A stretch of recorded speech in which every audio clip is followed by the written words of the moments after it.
Bread में पानी डालें और फिर कमाल देखें। अगर आपके घर अचानक मेहमान आ जाए तो ये रेसिपी आपके लिए है। बहुत ही यूनिक और बहुत ही मज़ेदार रेसिपी होगी।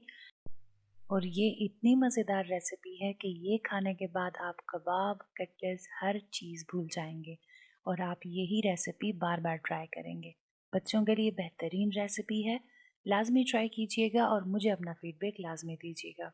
तो यहाँ पे सबसे पहले हमने इस रेसिपी में लेने हैं ब्रेड। इसमें पानी डाल देना है सिंपली। और ब्रेड हमने यहाँ पे 4 अदद ली थी। इसमें पानी डाल दिया था और इसको अच्छे से सोक कर लिया था। तो इसमें से एक्सेस पानी हमने सारा हटा देना है और अब इसको थोड़ा सा हमने हाथों की मदद से मसल लेना है ताकि अच्छे तरीके से ये स्मूथ हो जाए। और फिर हम इसमें बाकी चीज़ें डालेंगे। इस रेसिपी में आपको बहुत ही कम इंग्रेडिएंट्स चाहिए और बहुत ही जो है मज़ेदार बनेगी। यहाँ पे हमने अंडे बॉईल करके रखे हैं, तो यहाँ पे हम यूज़ करेंगे 2 अदद अंडे। कद्दूकश करके आपने इसमें डाल लेने हैं।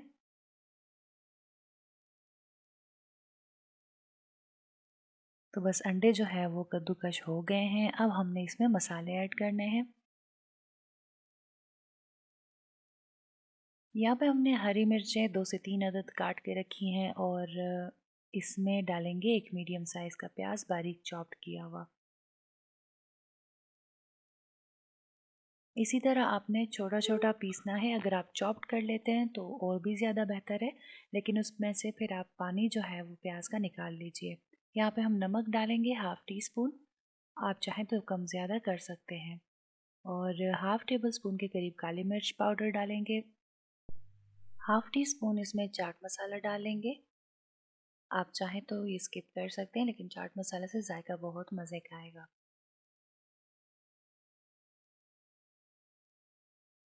यहाँ पे आप चिली फ्लेक्स भी इसमें ऐड कर सकते हैं। अगर हाफ़ टी स्पून आपके पास चिली फ्लेक्स हैं तो वो डाल लें, नहीं तो चिली पाउडर जो है, सुरख मिर्च पाउडर जो है वो भी आप इसमें डाल सकते हैं।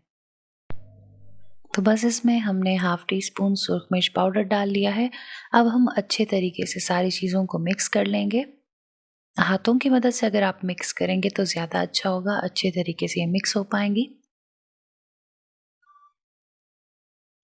तो बस आप देख सकते हैं कि सारी चीज़ें अच्छे से मिक्स हो गई हैं। अब हमने इसको शेप देनी है।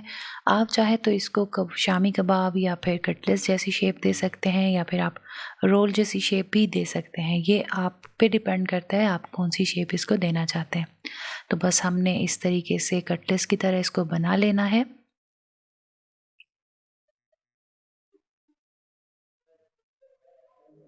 तो बहुत ही आराम से और बहुत ही आसानी के साथ जो है इसकी टिक्कियाँ बन जाएंगी।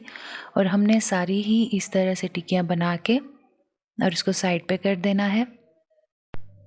इसकी कोटिंग के लिए हमें सिर्फ और सिर्फ ब्रेड क्रम्स चाहिए होंगे। अगर आप इस पे अंडा बीट करके लगाना चाहते हैं तो वो भी आप लगा सकते हैं, लेकिन मैं सिर्फ यहाँ पे ब्रेड क्रम्स यूज़ कर रही हूँ। ब्रेड क्रम्स मैंने घर में ही बनाए हैं। अगर आपको रेसिपी चाहिए तो डिस्क्रिप्शन में लिंक मिल जाएगा, मैं आपके साथ शेयर कर चुकी हूँ पहले भी। तो यहाँ पे हमने ब्रेड क्रम्स इस तरह से अप्लाई कर देने हैं और एक एक करके हमने इस तरह से टिक्कियाँ बना के और ब्रेड क्रम्स अप्लाई कर दिए हैं। और अब हमने इसको फ्राई करना है। इस स्टेज पे आप इसको फ्रीज भी कर सकते हैं तकरीबन 1 से 2 हफ्तों के लिए। शैलो फ्राई करना है यहाँ पे और मीडियम टू हाई फ्लेम पे इसको फ्राई करना है, क्योंकि इसमें ऑलरेडी सारी चीज़ें पकी पकाई हैं। ब्रेड भी बना हुआ था ऑलरेडी और अंडे भी इसमें बॉइल्ड हैं, तो आपको कुछ भी ज़्यादा ओवर कुक करने की ज़रूरत नहीं है। बस आपने इसको फ्राई करना है और कलर जैसे ही आ जाए तो आपने इनको निकाल लेना है। तकरीबन 30 से 40 सेकंड्स के लिए एक साइड को टाइम देंगे और फिर उसके बाद हम साइड चेंज करेंगे। तो बस साइड चेंज करने के बाद हम इनको 30 से 40 सेकंड्स देंगे और निकालेंगे।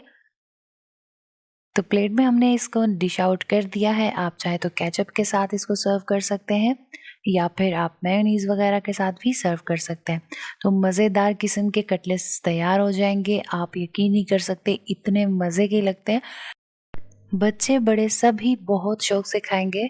मेहमान आपके यकीन नहीं कर पाएंगे कि ये बगैर गोश्त के आपने इस तरह के कबाब बनाए हैं। तो लाजमी ट्राई कीजिएगा। उम्मीद करती हूँ आपको ये रेसिपी अच्छी लगी है। अगर आपने ये रेसिपी एंजॉय की है तो इसको थम्स अप दीजिएगा, फ्रेंड्स एंड फैमिली के साथ शेयर कीजिएगा, चैनल को सब्सक्राइब करना ना भूलिएगा। ऐसी ही आसान रेसिपीज़ मैं लेके आऊँगी, आपने चैनल के साथ जुड़े रहना है और बेल आइकन को लाजमी प्रेस करना है ताकि मेरी आने वाली हर वीडियो आप तक सबसे पहले पहुँचे। मिलते हैं कैसी ही आसान रेसिपी के साथ, तब तक के लिए अपना बहुत सारा ख्याल रखिएगा और मुझे इजाज़त दीजिएगा। अल्लाह हाफ़िज़।